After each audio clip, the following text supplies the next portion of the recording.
Welcome to Done with Debauchery, a sobriety and wellness podcast where you'll hear honest experiences about navigating life and relationships without alcohol, how to pursue your own personal wellness journey, and share intimate conversations with special guests. I'm your host, Keisha Scott.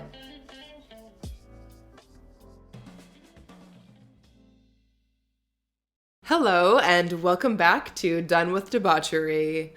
This past weekend was Canadian Thanksgiving, and I hope everyone who celebrated was able to have a nice time with their families, and most importantly, stayed sober.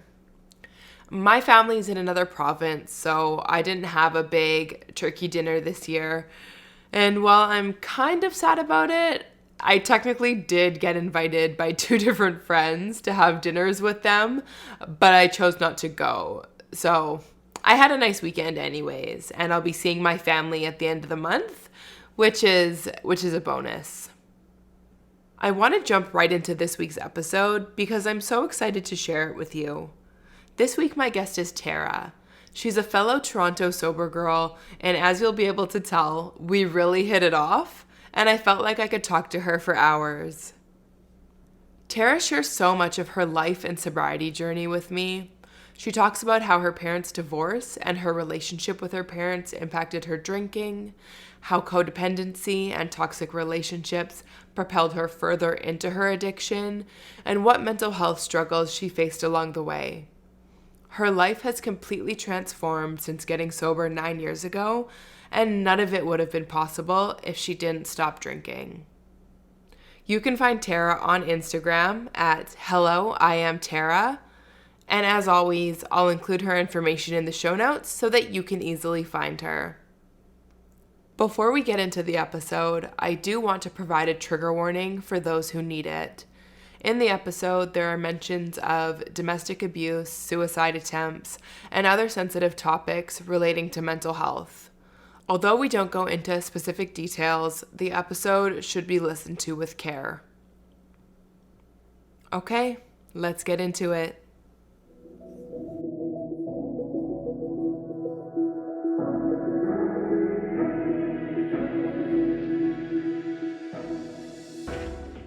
Tara, how are you today? I'm so good. How are you? I'm doing amazing. I'm so excited to be chatting with you. It feels like you said, like we're old kind of best friends. We're Yeah. two fellow Toronto sober girls. Hey. But you're not actually originally from Toronto either. Where did you grow up? I grew up in Texas. Good In old Texas. Dallas, Texas. Yeah. I love So, it. yeah, so it's like very different, A obviously. very, yeah, a very different environment. Yeah. What kind of made you choose Toronto from Texas? So I never probably would have chosen to ever live in Canada because like as an American, unfortunately, like they didn't teach us anything about Canada. Like when I actually moved here because of my husband. And when my husband told me that he was from Toronto, I was like, oh my God, like people live there. Like there's civilization. It's not just like a bunch of like ice and tundra. But we met online actually. So he is like a professional gamer, like does Twitch streaming and YouTube for a living. And I was doing that like as a hobby, like Cool. just after I got sober because I was like so mentally ill from, the years and years of abuse I had put myself through. And I needed a job, but I was too agoraphobic or anything to go outside. So I was like, okay, I'll just stream on Twitch. Like I can do it from home. I don't have to leave. I can just do everything online. So I ended up meeting him through Twitch or through like the online gaming space. And pretty instantly, like within 2 weeks, we told each other we loved each other and we just Oh like my knew. gosh. Just like, I don't know, it was crazy. Like we just knew at the time. And yeah, so almost 8 years later now, actually. Oh my God, Um, congratulations. I love yeah, that. I yeah, love that kind of like online romance. Like you hear about it happening, but then to actually like see you guys together so many years later is amazing. yeah. It's like almost a decade that I've been with him. So I've been with him through basically like all of my 20s. All of And your yeah, 20s. And yeah. you've also been sober for almost a decade. Yeah, so I just hit 9 years sober like a couple weeks ago, like in September. So I got sober when I was 21 and I'm 30 now. So Wow. yeah, I spent literally like minus 1 year, I guess, my entire 20s completely sober. Well, congratulations on 9 years. Like, I feel like that is what like somebody like me is like striving for, and it's so You just hit incredible. 8 months, right? Yeah, that's right. Congrats. You're almost at that year mark. That's so exciting. I know. It like feels like I'm more excited about that than like my birthday like, that's coming Me up. me too. I don't really celebrate my birthday like that much anymore. I celebrated 30 because like I turned 30, but like I look forward to my sobriety date, like anniversary, way more than I do my birthday every year. Yeah, you worked way harder for those milestones. Exactly. Exactly. So let's start at the beginning because I know Mhm. you have an incredible story to share. Can you take us back to Texas days, like Tara, early days when she was still drinking? How did your drinking start? So my drinking started, I feel like, kind of like any other American teenager. Like you just start like drinking sometimes with friends or like at a very young age. And I don't know, I kind of hung out with like the bad kids. So maybe I was introduced to that like earlier than most people, but I was drinking in like middle school. Um, and at the time, I had oh, okay, like going way back. So I grew up in like a really toxic, bad, terrible environment. Like my parents got divorced when I was really young. Like a lot of people's parents get divorced.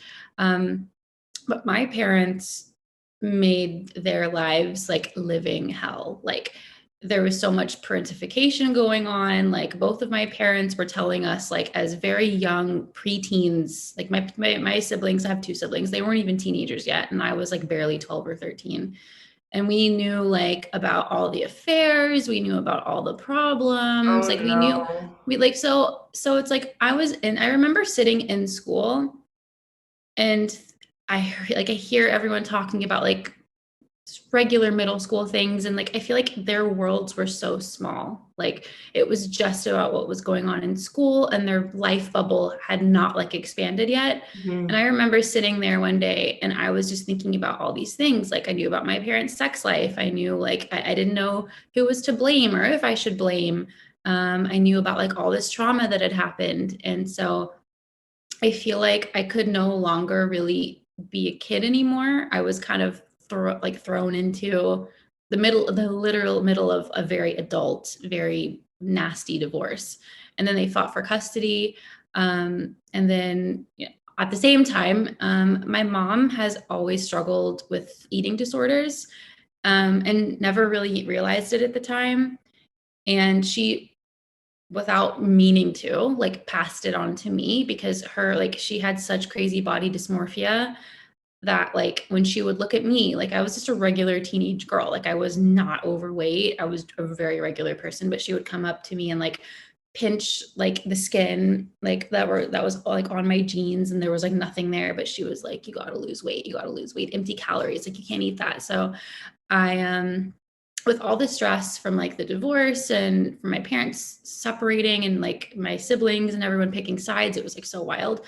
And then like coupled with this eating disorder, I had like a lot of really crazy mental stuff going on. Yeah. And so when I started drinking, I remember the first night that I drank, it was just like everything that was in like my head, it was just like went away. It was just quiet, you know?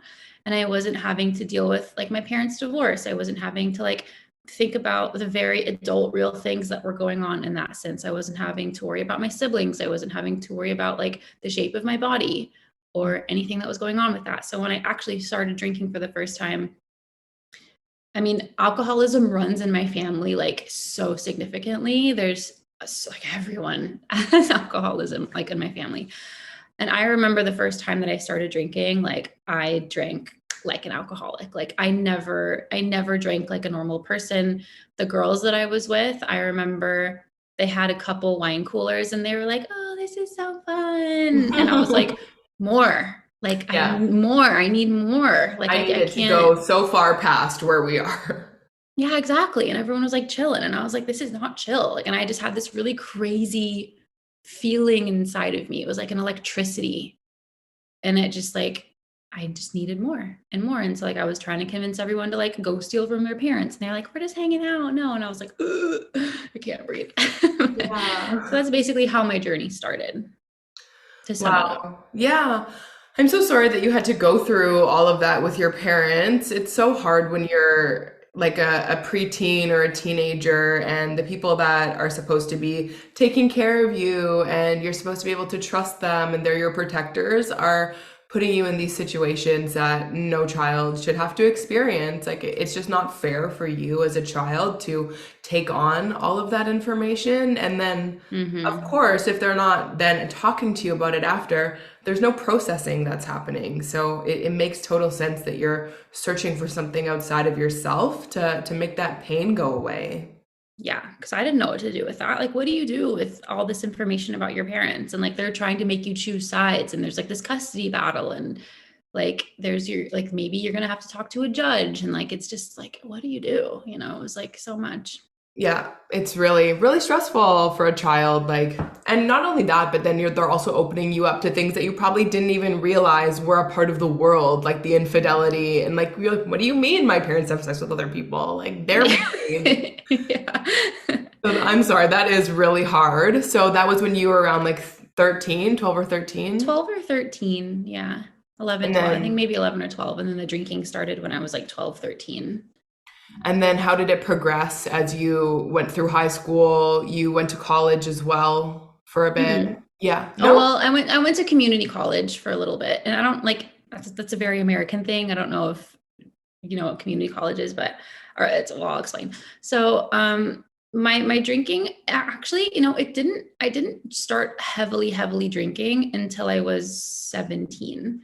So from 13 to 17, I kind of just like hid myself in very, very unhealthy codependent relationships with like, there was two guys that I dated in high school. There was one, he was like super abusive, and I was only a freshman in high school, and he was like already like slapping me like when he like disagreed with something I said. And and like there was so much chaos going on like in my life. I didn't have like a really a parental figure or anything that was like watching over me or knowing like really what was going on at the time. So I was in this really abusive relationship and like didn't understand. I didn't know what was going on. Like I had no idea.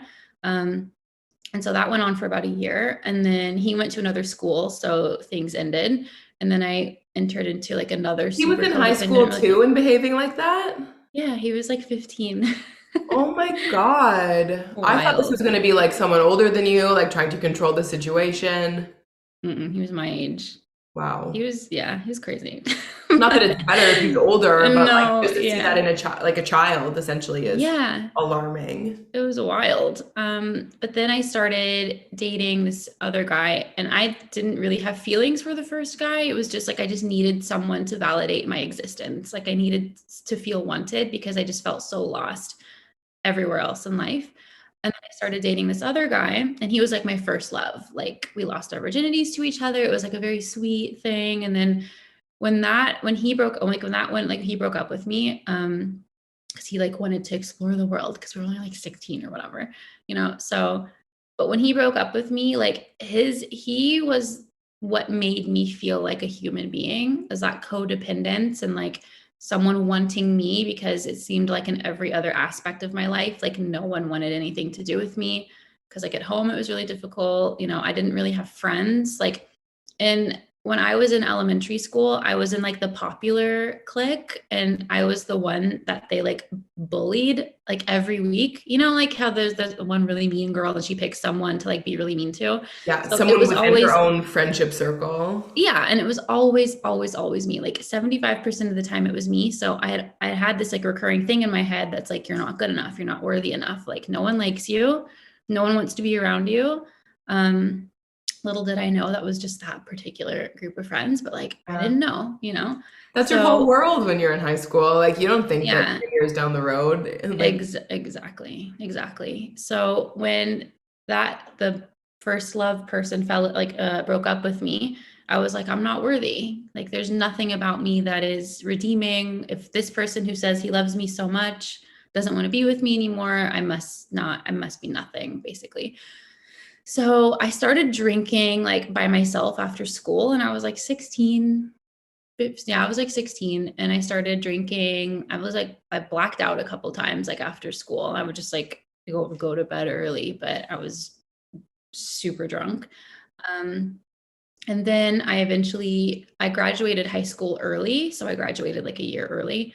And then I went to a community college, which is like, there's like universities, like big universities. And then there's like, they're also universities, but they're like way cheaper and way easier to get into just to get credits. So I graduated high school early. I didn't have any friends there. I didn't want anything to do with that.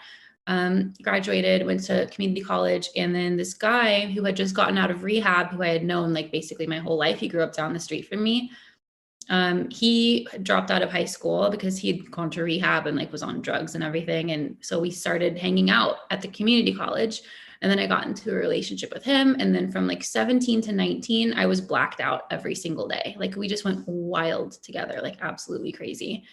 Um, and I went to rehab for the first time when I was 19 after like that relationship. That was a super abusive, toxic, crazy relationship. So that ended. And then from to like about 20, like 19ish, I got sober for like 8 months.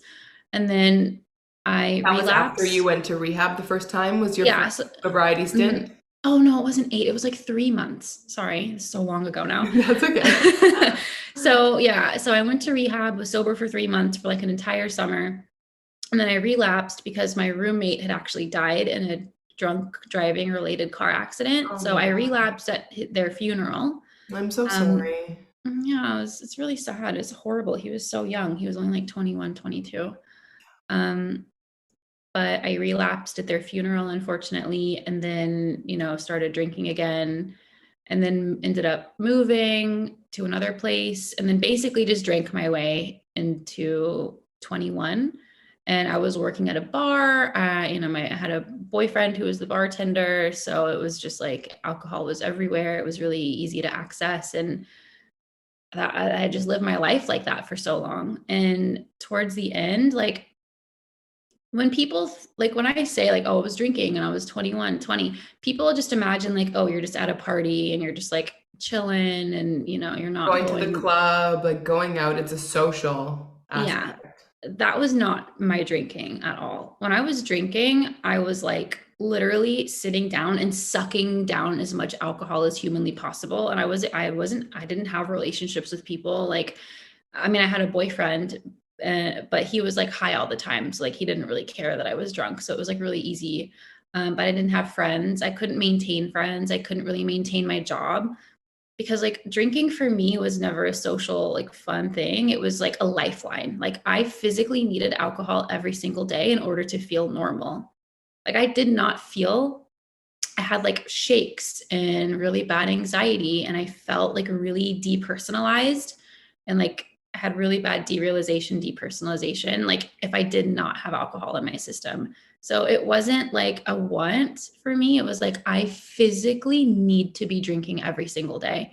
And I had basically been drunk every day for the exception of 3 months when I was sober from 19 to 21. So my brain endured so much, like everything about my body was out of whack, like nothing was functioning properly. I got to the point where I was having really extreme paranoia, um, and really, really bad OCD, like to the point where like I wouldn't touch things. I would like wash my hands a million times. I wasn't showering. I wasn't brushing my teeth. Like I wasn't taking care of myself. I wasn't even changing my clothes. I wasn't, I could not function as a human being because alcohol had completely consumed every aspect of my life.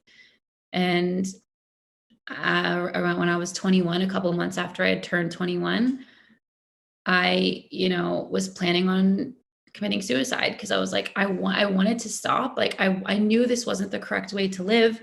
And at the time, like my dad was in prison, and, my aunt, who had basically been my mom throughout my life, she was in hospice for pancreatic cancer. So she only had so many days, weeks, months to live. So there was just like, it's like this crescendo of like all this crazy stuff happening. And I just I didn't want to be alive anymore. Like, I was like, what is there to live for? Like, this person's dying. My dad's in prison. My family doesn't speak to me anymore. My siblings want nothing to do with me. I don't really have a relationship with my mom. It's like, what's the point? And like, I can't stop drinking. It breaks my heart And to hear you say this. But then I'm looking at you now and who you are today, so I know it's a happy ending, but it's making me emotional listening to you. yeah, it's definitely a happy ending. But like, I feel like that's that's the special thing about sobriety is like we face such insane parts of ourselves and we have to really look at every single flaw that we have as a human being. And it's like this mirror of literally everything that you could consider wrong or bad about yourself. And the thing about sobriety is that you look at all of this and you stop trying to wish it away. You stop trying to change it. You stop trying to be someone that you're not. You literally look at yourself in the mirror and you're like, this is me. For me, I consider myself an alcoholic. I was like, I'm an alcoholic. I have this flaw, or I guess I could call it a flaw, but this is just me. This is me. This is me. And you face like the deepest, darkest parts of yourself. And then you come to terms with that. And like you become the strongest, most incredible version of yourself. And, maybe it's crazy, but I've always said that it's like such a blessing that I went through all of this because, during those last couple weeks, I don't remember anything. Like my roommates would tell me that I was up until 4 a.m. just screaming in my room by myself. I was having conversations with people that weren't there. Like I was in a full psychosis. Like, And that is a reality is alcohol-induced psychosis. yeah, I for sure. Like I was just walking around for like 2 weeks in like this insane psychosis. And finally, I don't know what happened, but I had tried to stop. I would wake up every morning and be like, okay, this is the last time. This is the last time. But it could not be the last time because I just couldn't break away from it. And I remember the last night that I drank, I think it was the last night that I drank. Like it's so fuzzy, but I'm pretty sure like piecing it all together, like the last night I got my phone out and called like 15 family members. And I was like, if you don't come get me, I will not be here tomorrow. Oh my God. Cause I just there was just something in me that was still fighting to live. Like there was just something in me, like even though I was so convinced that life was terrible and like I had proof that life was terrible and like was never going to get any better, there was something within me that was like, no, like it does not have to be like this. We're still reaching out for help. Yeah, there was still a part of me that still wanted to live. Like besides, I had planned out my suicide. I had, attempted and I don't know, there was just something in me that was like, I want to be here still. So I woke up the next morning. I had family around. They came and removed me from the situation. And then within a couple of days, I was in rehab again. And this time, like I knew, like if I ever drink again, I will die. And it's, and people have this idea of like, oh, just a drink is just a harmless little one thing. Like how can one little beer, one little mocktail or cocktail harm you? But that's the reality of alcoholism for me is that like that one drink will trigger this crazy thing inside of me where my whole world ceases to exist. And the only thing I can think about is alcohol. Yeah. And yeah, so yeah, I went to rehab and learned so much about myself. And it was really, really, really hard. Like early sobriety is not easy, as I'm sure you know. Like there are so many temptations. We are living in a world where we're constantly advertised alcohol 24/7. Like everywhere you look, everyone's drinking and it's so normal. This carcinogenic, toxic, addictive poison is just being shoved down our throats 24/7. And now we're having to live in a world where we know that if we do that, we will die or our lives will be ruined or we cannot be the best version of ourselves, depending on, how you interpret that for yourself.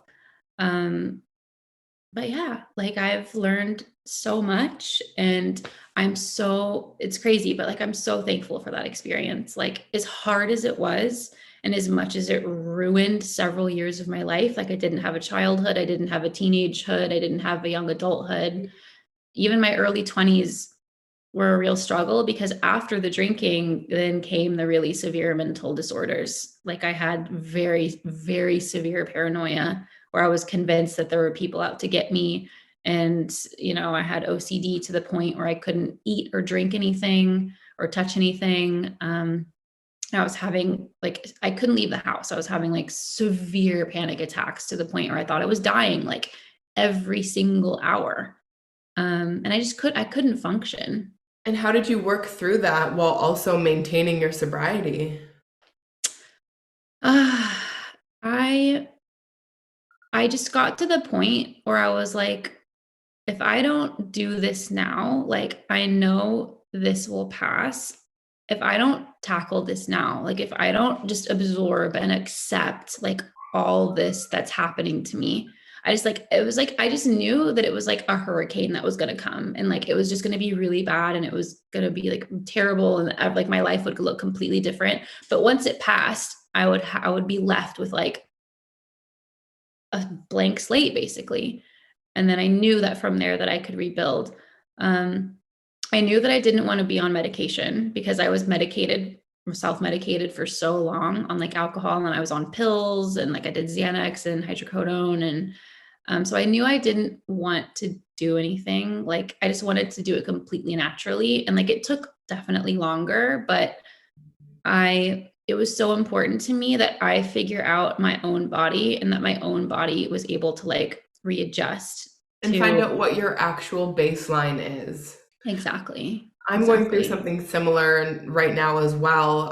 So I'm 8 months alcohol free. I'm not Hmm. doing any drugs. Sometimes I'll do like a THC can, but I've also recently gone off of SSRIs that I've been on for about 2 years.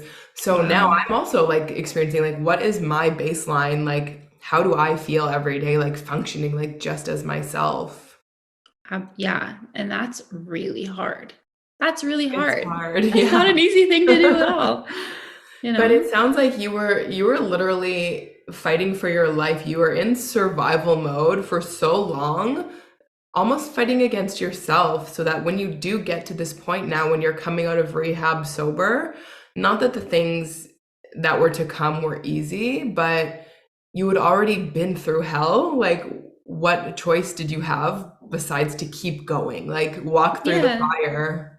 exactly. Like after that first 24 hours sober, it was just like a miracle. I was like, I can't believe I did that. Like, I cannot believe I went a whole 24 hours without Yeah. drinking. And then the next day came, and I was like, wow, 2 days. And then a week passed, and then a month passed. And I was like, there's no turning back now. Like, I can't restart this process. Like, it will Yeah. literally probably kill me if I have to restart this process. Um, and I don't know, I just had something inside of me that just told me to go, like, go forward. There's something else to look forward to. There's something Yeah. else out there. Um, so yeah, so I didn't have any friends for like a year and a half or so. Like all my friends were like in jail or drug addicts or, whatever. So I literally cut off every single person in my life. I was living back at my parents' house, or my dad's house, actually. He had just gotten home from prison. So I was living at my dad's, and I was like, okay, I need to regroup, recenter, and completely start over from like literally like just completely from scratch. So I was working through my mental stuff. Like there was a long time where for several months where I think it was about within an 8 month period, I only left my dad's house like 3 times.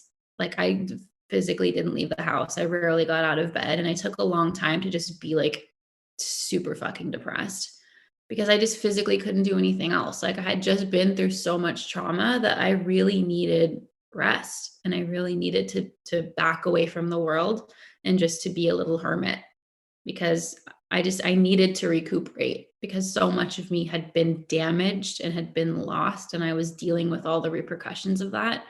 Um, but then So I you were slowly, rebuilding literally every aspect of your life. yeah, every aspect, but I mean, definitely starting with the mental and physical first, like just me, 100% me. I wasn't worried about school, and a lot of people don't have that option. when they start over, and I get that, but I was fortunate enough to have that option to just like disconnect from the world. Um, but I started, slowly getting online, and I started, streaming on Twitch, and then I met my husband, and he changed my life so completely. I was dealing with so much mental like neuroses, like OCD, like so much crazy stuff. And he saw all of that. And most people would be like, okay, no, like you can't function. You can't drive a car. You can't leave your house. Like, I'm not dealing with that. Like, you're crazy. But he, in the middle of all that, looked at me and was like, how can we move forward? Like, how can we heal? How can I help heal you? Because he saw something within me that I couldn't see myself.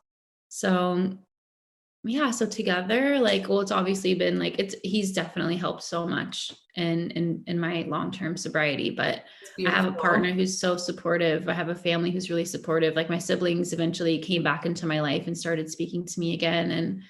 And yeah, I know, like, I don't want to die. I don't. Not anymore. I did for a long period of time, but I know now that life can be so beautiful, and relationships can just be the most beautiful thing. Like, not every relationship is abusive and harmful and toxic. And I learned that there's actually something worth living for. And I really didn't think there was for a really long period of time. And So do you think that the life you're living now would be possible if you didn't stop drinking? no, I wouldn't be here if I didn't stop drinking. Like, Yeah. if I had continued drinking for 3 more days, I would have killed myself. I wouldn't have been here anymore, because I had already attempted, and I was there. I was Yeah. right there. Like, I wouldn't be here.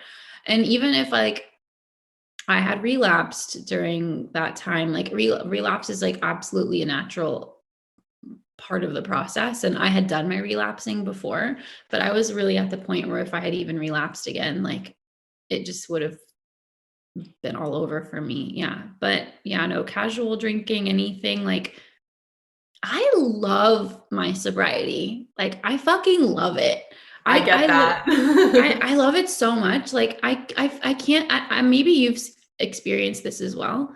But when I go out with people and I see them drinking, I'm just like, how do you have time for that? How, like, I have struggles like keeping up with like everything in my life sober. Yeah. But like, you're drinking and you're getting drunk and you're like ruining friendships and you're doing this and that. And it's just like, I don't know how people just accept that as the norm. Like, I just don't understand how you're living like that. And for me, it's so hard to see like some of my friends that can go out and drink for the night and then wake up at their regular time the next day and just have a full productive day. I'm like, that's not an option for me. Like, I'll see you No. in 3 days when I'm Yeah. emerging from my shame, like hibernation. Yeah, Yeah. So, wow. exactly. Wow.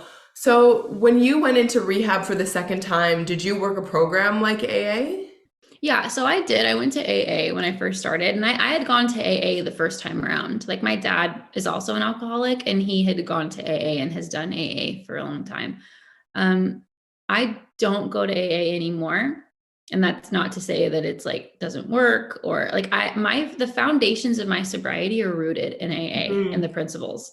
But I moved from Texas to Canada, and then like I went to a couple meetings, never really found anything that I liked. But and there's this thing that like, oh, if you don't go to AA, you're going to relapse eventually, and like you're going to die. And some people are like really sitting in that camp. And that's a really But fear-based, I think, mentality as well.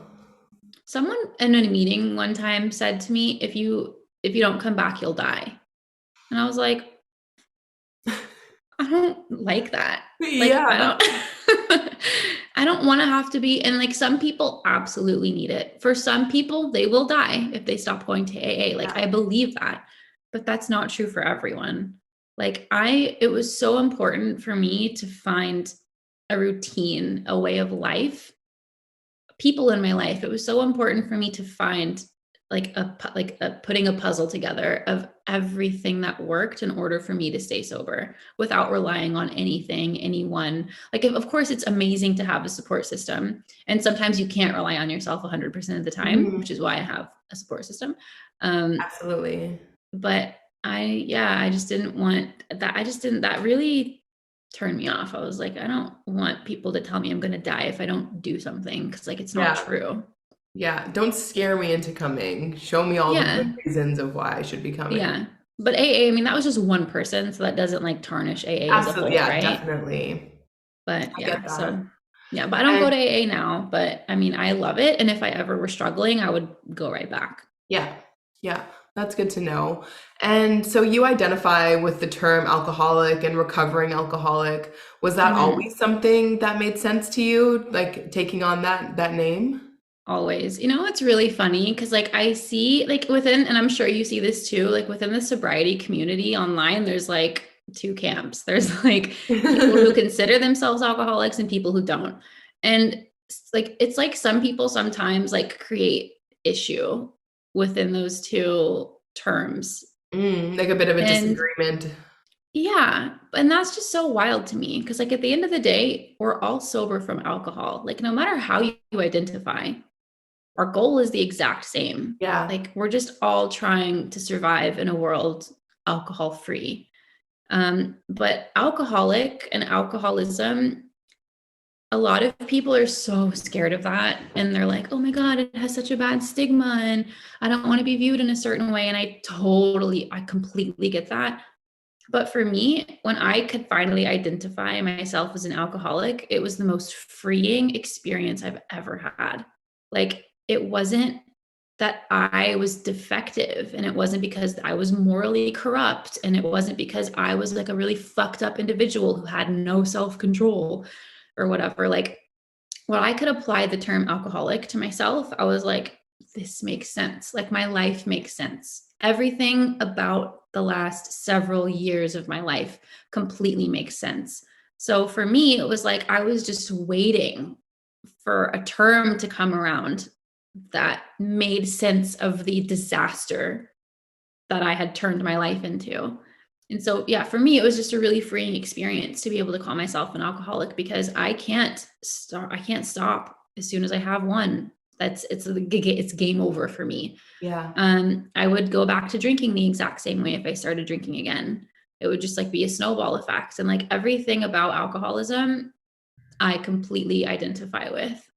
And so it gave me a structure almost to my life that this is what I can do, this is what I can't do. It's like having diabetes, like if you're diabetic, you're like, I can do this to be healthy. And if I do this, I'll be unhealthy. I view alcoholism the same way. Like I do this because I'm an alcoholic. And if I do this, then it's dangerous because I'm an alcoholic. So it just made so much sense to And there's me. something really powerful about being able to name it because once you can name it, you can work towards correcting it, I think.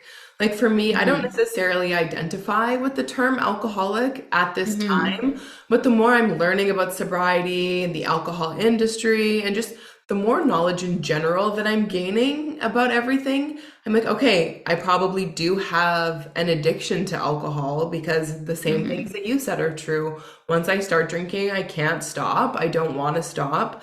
And if I have one drink tomorrow, maybe it'll be one drink, but it's always going to snowball back to exactly what it was. And that's something that Hmm. I've proved to myself several times.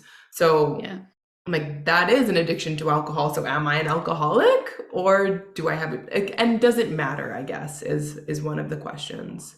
It doesn't matter. Like it really doesn't. And like if you're someone who's searching for something to make sense of your life, and if you need a label, maybe it brings you comfort, but maybe it doesn't. And the only thing I think people should be looking for in terms of labels is whatever makes you feel comfortable and powerful in your sobriety is exactly what you should consider yourself as. There's not a box you should fit into to fit in with anyone who's Mhm. sober, or like there's nothing you need to do except survive.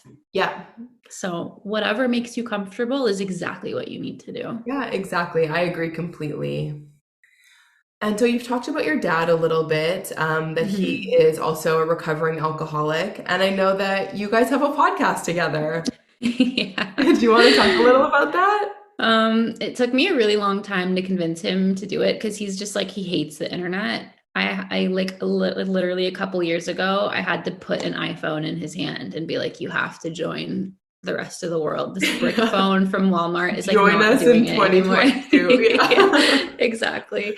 So That's he's not on the internet at all. So it took me a long time to convince him to get on. But I was gonna say, he like, just even that setup process, like, how, like, what would that even look like? Getting my dad on a podcast it would be impossible.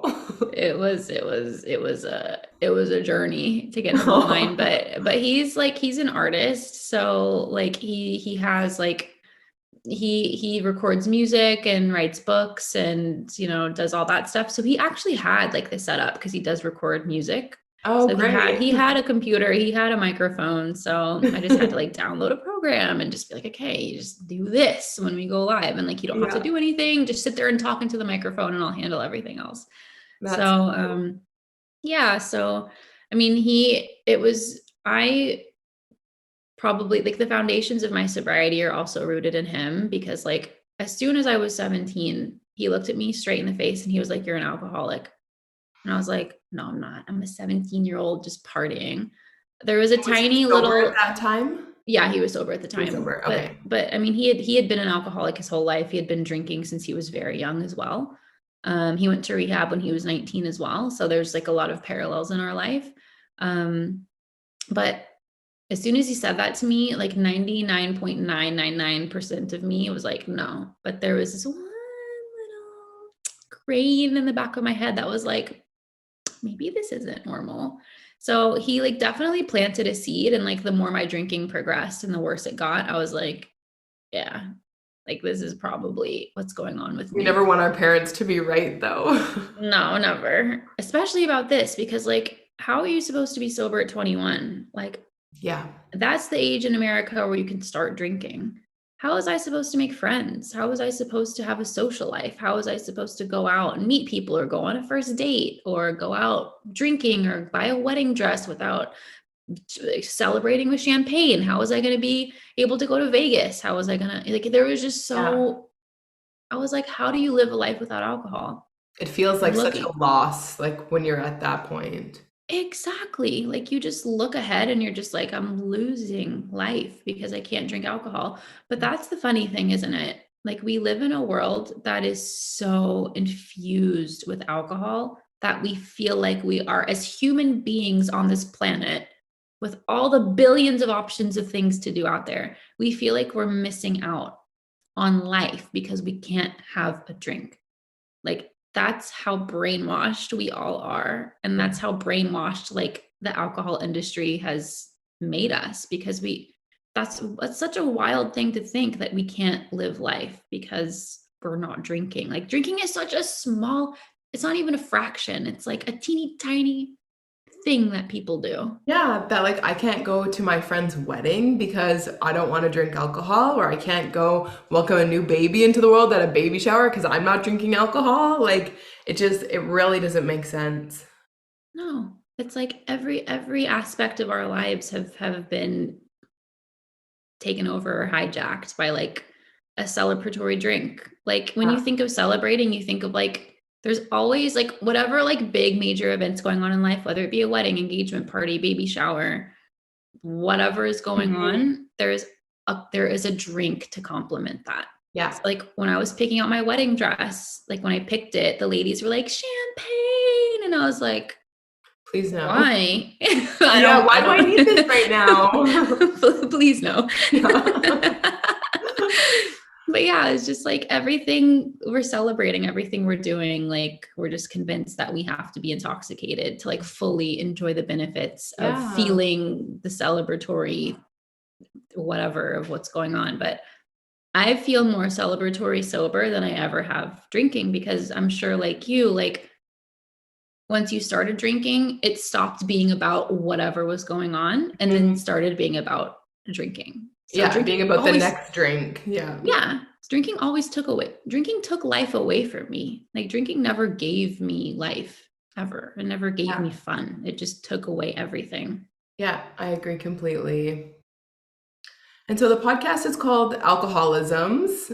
Mm-hmm. Yeah, which is such a cute name too. Yeah, I love that you're doing that with your dad. And so I did listen to a couple of the episodes, and one of them, you recently went home to Texas. I think your Mm-hmm. dad called it the scene of the crime, going back to the house that you grew up in or that you were drinking in. Yeah. What was that experience like? So that house is actually really hard to go back to because like me and my dad were like best friends growing up and like we're still super close. Um, but there was a lot like that was the house he bought after my parents got divorced, and it's just a trauma house. Like Mhm. every memory I have from that house is like bad. Like the reason that he bought the house is bad. Yeah. The times that we spent there, the he had a major depressive episode after he lost custody. Um, we didn't lose custody. He got like less than half, but my dad was fighting for full custody and my mom was fighting for full custody. So he didn't get full custody. But he went into a major depressive episode after he lost custody. And I feel like for a period of like a year or 2 years, like I just didn't see him smile. He was just depressed. It was like everything for him to just get out of bed in the morning. And he was just Yeah. like, it was just like this, he wasn't the same anymore. It's like I lost him.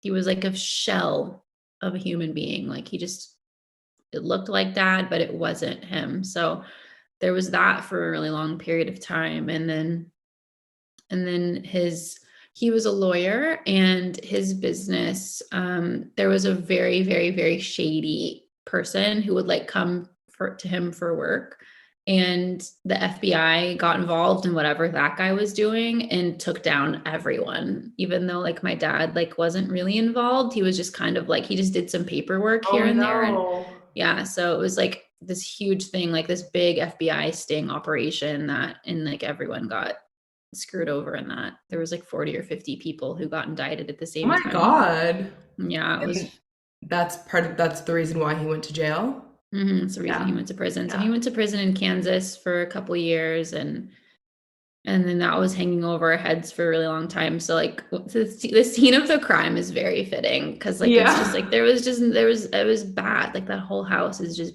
bad memories, bad everything. So it's really hard going back there. And my husband and I, we have this like routine, like this regimen that we go through, because like every time I do go back, I start slipping back into this really depressive mind state that I used to be in. Like that was the house I went to after I got sober.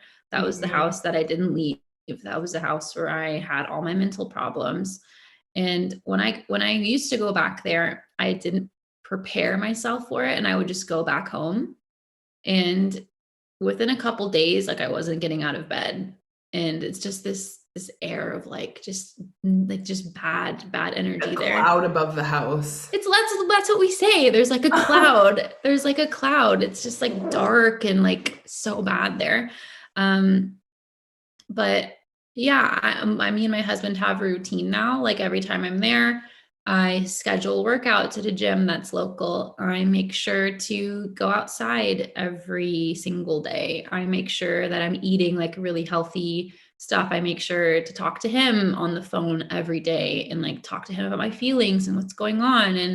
And just make sure I'm doing like a million and one things just to keep my mind healthy and like Mm. off of all this stuff. Because as you know, like when you go back home, like when you're living like outside of your house, like back where all that bad stuff happened, like when you're out in the world, it's so easy to like remove yourself from all that bad stuff. But like as soon as you step foot back in there, it's like all of it comes rushing back to you. Yeah.